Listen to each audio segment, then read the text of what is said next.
pakar virus, dokter. Tadi yang saya katakan, benarkah virus ini bisa bertahan di udara selama 3 jam? Asumsi bahwa dia bisa bertahan di udara dan ngambang-ngambang di mana-mana selama 3 jam, itu sama sekali salah. Oke. Virus itu perlu media untuk bisa bertahan hidup ya. Karena virus itu tidak akan bisa memperbanyak diri di luar tubuh. Kalau masuk ke dalam tubuh, baru nanti bisa memperbanyak diri jadi banyak gitu. Kalau di luar dia tidak bisa, tapi dia perlu media. Nah, medianya yang paling cocok buat virus COVID-19 itu apa? Adalah di droplet. Droplet itu butiran-butiran air yang keluar pada saat ada seseorang yang terinfeksi, kemudian dia bersin dan menyembur. Nah, berarti dia hanya bisa hidup di dropletnya itu. Dan droplet itu akan menyebar dalam jarak ya sebatas radius itu aja 1–1,5 meter. Kalau dia ada di 2 meter, ya dia tidak. Itu sebabnya konsep awal kenapa kita harus memberi jarak. Kenapa? Kontak dekat ya. Iya, supaya kalau misalnya ada yang sakit terus kemudian bersin, tidak nular ke orang yang di dekatnya, kan gitu. Nah, yang lain lagi, kalau kita mau supaya lebih aman lagi, nah yang sakit ya sebaiknya nggak usah main-main keluar, di rumah saja, terus minum vitamin, disehatkan, nanti kalau udah sembuh baru keluar. Kenapa? Supaya bisa meningkatkan kekebalannya di rumah dan juga tidak membahayakan orang lain. Baik, soal penularan virus ini, itu apa saja yang bisa ditularkan dalam arti, apakah kita ketika kena virus di tangan lalu memegang mata, hidung atau rambut begitu, Dok? Sekali lagi, virus selalu butuh media untuk bertahan hidup. Semakin dingin, semakin basah, makin gelap, dia bisa bertahan hidup semakin lama. Di droplet itu basah. Nah, kalau misalnya katakanlah saya ada di dekat sini, kemudian saya bersin misalnya, saya bersin.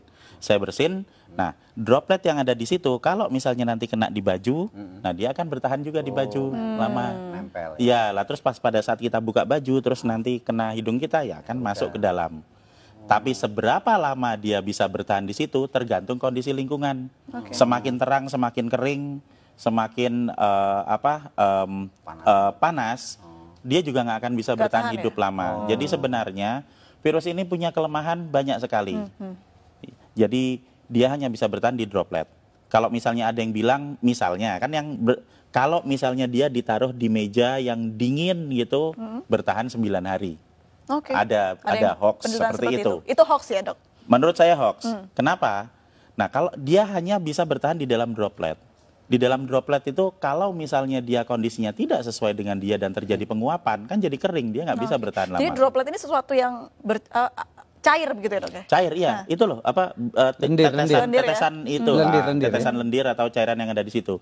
Dan kalau misalnya kita bersin di satu lokasi, atau di meja misalnya, kemudian kita langsung dibersihkan dengan desinfektan, dibersihkan dengan sabun, dibersihkan dengan pembersih lantai atau apa, itu dilap gitu, dalam waktu 3 menit sudah hancur. Jadi virus ini gampang hancur dengan pelarut lemak, dengan sabun, dengan deterjen dan macam-macam, termasuk kalau nempel di baju kita terus langsung masukin mesin cuci, itu virusnya hancur. Kelemahannya seperti itu. Nah, kelebihannya nyebarnya cepat. Jadi sebenarnya kita bisa tahu kelemahan dan kekuatan virusnya dengan jelas supaya kita bisa ngatasi. Kita harus tahu dulu kalau kita mau bertempur, kita kan harus tahu dulu musuhnya. Kalau kita tidak tahu musuh kita apa, yang terjadi apa? Kita cuma ketakutan aja. Wah, nanti kena, saya sekarang kena, besok mati, ya enggak lah. Kalau dari segi virusnya atau ya faktor dia bisa tumbuh begitu, apakah benda yang dia hinggapi begitu ya, Dok ya, itu mempengaruhi juga si virus ini bertahan hidup begitu, seperti di plastik berbeda dengan di kayu mungkin? Iya, semakin dingin dia bisa bertahan hidup semakin lama. Tapi permasalahannya di sini adalah bukan seberapa lama dia bisa ada di situ, seberapa ingin kita dia hidup. Seberapa kita ingin supaya virus itu tetap hidup. Kalau kita pengen virus itu cepat mati supaya nggak nular, ya kalau misalnya kita tahu mejanya kotor ya dibersihin aja, disemprot dibersihin. Ada yang bersin misalnya ya cepat-cepat disemprot dibersihin. Semakin kita diamkan paparan virus yang ada di situ ya dia akan bertahan semakin lama.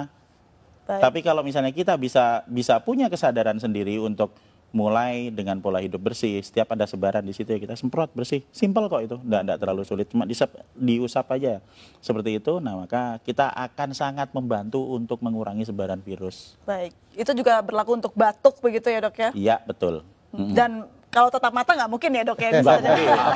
enggak, sama sekali tidak mungkin. Apalagi hanya pikiran. Iya, hanya kalau tetap pikiran. mata ntar jatuhnya ke hati ya dok. Baik, Makanya halu baik, itu, ya, lalu. halu. Kalau berbicara soal bagaimana dampak negatif dari virus ini, apa dampak yang paling buruk bisa dihasilkan dari virus ini dok? Jadi kita akan kembali lagi ke sifat virus. Virus ini pertama, cepat menyebar. Jadi dia akan sangat mudah beradaptasi, bisa menempel di saluran pernapasan manusia. Yang kedua, fatality rate-nya tidak besar. Ini kita bisa lihat dari hasil statistik dimanapun di seluruh dunia, bahwa masih selalu akan ada 97% orang yang recovery. Jadi kalau dari 100% populasi ada 3% yang masuk ke fatality rate, dan 97% itu dia bisa pulih dan juga bisa masih tetap sehat. Ini yang terjadi di pasien nomor 1, 2, 3. Ingat toh waktu di Depok itu? Jadi tanggal 29 Februari dinyatakan positif. Benar toh? Terus dirawat di rumah sakit selama 16 hari. Dan kemarin mereka semua pulang dalam kondisi sehat dan berubah jadi negatif. Berarti apa? Status positif terinfeksi ini bukan status yang tetap. Seperti misalnya, oh saya kena, sekarang saya positif. Sampai 1 tahun ke depan saya tetap positif. Tidak. Itu akan berubah seiring dengan peningkatan kekebalan tubuh. Jadi kalau hari pertama saya terinfeksi, saya akan positif. Hari ke-7 saya masih tetap positif, tapi nanti di hari ke-10 pada saat antibodi saya mulai naik di 7 hari pasca infeksi, di hari ke-10 antibodinya banyak, kita akan berubah jadi negatif. Puncak produksi antibodi ada di hari ke-14, sehingga di hari ke-14 dia akan habis semua virusnya, dinetralkan oleh antibodi. Itu yang terjadi pada pasien nomor 1, 2, 3.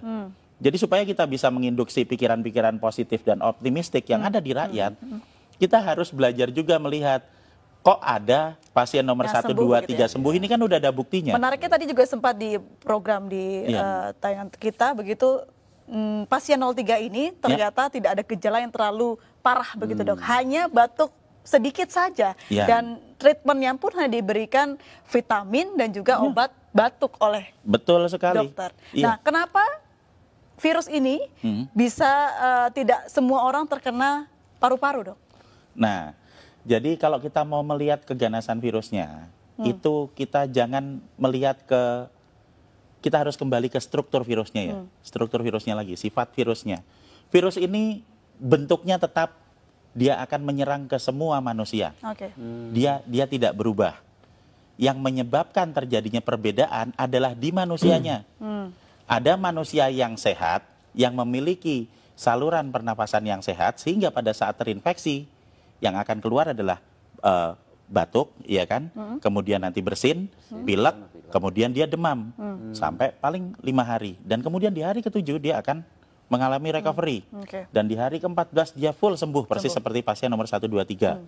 Tapi untuk orang-orang yang berada di dalam grup dengan resiko tinggi, misalnya yang udah berusia lanjut. Kalau orang usianya lanjut, kemudian dia nanti akan memiliki pengurangan dalam hal produksi antibodi karena usianya udah lanjut. Ini usia berapa tahun ke atas, dok? 60 tahun? Di statistik itu dia ada di usia antara 70-80. Itu di statistik datanya. Terus yang kedua, manusia dengan komplikasi penyakit, diabetik misalnya, atau hipertensi, atau stroke, gitu kan. Dan yang ketiga adalah manusia yang memiliki riwayat gangguan pernapasan, misalnya TBC, misalnya bronkopneumonia, bisa jadi juga asma. Maksudnya adalah saluran pernapasannya sudah mengalami kerusakan sebelum ditempeli virus, sehingga pada saat ketempelan COVID-19 akan lebih parah. Itu yang menyebabkan terjadinya ada angka fatality rate 3%. Nah, jika kita akan fokus ke 3% ini, berarti kita akan berbicara mengenai grup dengan resiko tinggi, sehingga yang seharusnya lebih diperhatikan adalah yang di grup dengan resiko tinggi ini untuk dapat prioritas ke rumah sakit. Kenapa? Supaya rumah sakitnya nggak penuh, dokternya nggak repot. Jadi nggak ada yang baru pertama kali kena sekarang, baru demam sebentar, terus waduh besok saya mati langsung ke dokter. Nggak seperti itu. Kita mendahulukan grup dengan resiko tinggi, sehingga tidak semuanya harus masuk rumah sakit. Nah, kita harus memberikan edukasi gimana caranya supaya kita bisa melawan virusnya yang ada di luar tubuh, meningkatkan antibodi yang ada di dalam tubuh secara mandiri, supaya kita semua nanti bisa ngatasi virusnya. Pertanyaannya, ketika seorang yang pasien positif sudah sembuh begitu, Ya. akankah dia bisa positif kembali? Ya, Bisa. bisa. Jadi kita berbicara mengenai masalah sebaran virus. Oke.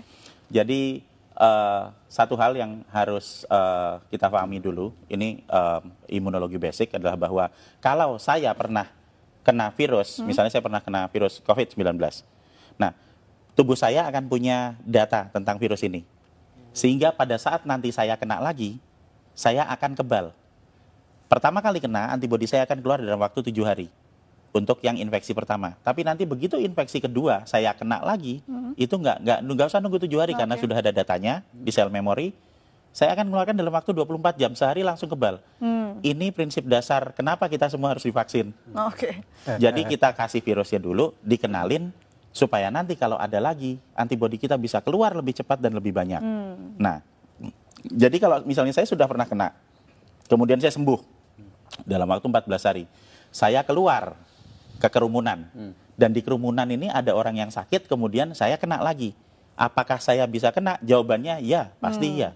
Kalau diambil sampel, apakah itu akan jadi positif? Ya, benar jadi positif. Tapi apakah infeksi kedua itu akan membuat saya sakit? Tidak. Karena saya sudah punya antibodi. Dan kalau yang pertama tadi, mungkin kita ingat, hari pertama positif.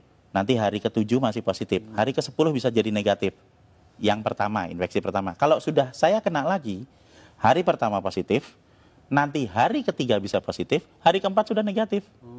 Karena antibodinya sudah keluar. Jadi orang yang kena coronanya sudah positif berarti punya antibodi yang besar ya dok ya ketika sudah sembuh tapi. Betul. Dan dengan memberikan vitamin E dan vitamin C, kita bisa memproduksi antibodi 2-3 kali lipat lebih banyak daripada normal. Ini kan berarti kuncinya adalah imunitas. Lalu seperti apa kita menjaga imunitas? Vitamin yang banyak, tidur yang cukup, apalagi dok? Jadi produksi antibodi yang normal itu akan bisa dicapai jika kita dalam kondisi yang fit. Berarti apa? Berarti kita ya makan yang benar, kemudian kita istirahat yang cukup. Karena semakin banyak kita bergadang, semakin banyak kita stres dan panik bahwa kita besok mati. Nah, itu ya.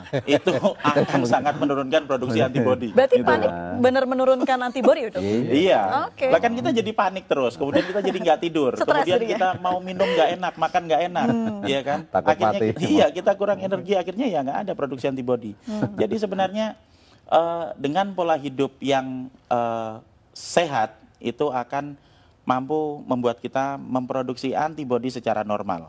Dan pada saat ada dalam kondisi wabah, jika kita mengkonsumsi vitamin E dan vitamin C, kita akan memproduksi antibodi bisa 2-3 kali lipat dari produksi normal. Dan ini akan sangat-sangat membantu pada saat ada kondisi wabah virus. Dan yang paling utama lagi adalah, sekali lagi, panik dan stres itu tidak akan meningkatkan antibodi kita, atau menyebabkan virus yang ada di luar menjadi berkurang. Meningkatkan antibodi dengan berpikir positif, dengan memiliki ilmu pengetahuan yang cukup bahwa sebenarnya virus ini bisa kita hadapi, kemudian konsumsi vitamin dan pola hidup bersih. Membunuh virus di luar tubuh dengan pola hidup bersih, meningkatkan antibodi di dalam tubuh untuk mengatasi virusnya. Dan tanpa panik, tanpa stres. Tanpa panik, tanpa stres. Karena panik nggak akan membawa perubahan apapun. Vitamin E-nya dari alam itu, Prof. Mungkin. Apa Iya. saja, ya. Jadi kalau misalnya vitamin E atau vitamin C akan ada banyak di apotek. Mereknya apa? Ya terserah beli aja, di sana ada banyak. Kalau misalnya tidak ada, kita bisa menemui banyak vitamin E itu ada di kecambah atau tauge itu, brokoli. Kemudian ada di daun kelor, itu vitamin E-nya cukup banyak. Sementara vitamin C ya biasa ada di jeruk, ada di tomat, bahkan cabai itu vitamin C-nya cukup tinggi. Jadi jika kita bisa membeli yang dari apotek yang sudah diekstrak itu ya alhamdulillah. Kalau tidak bisa, apa yang ada di alam bisa kita pakai untuk meningkatkan kekebalan kita. Semua orang, semua penduduk bisa meningkatkan produksi antibodi dan semua orang berhak untuk hidup sehat.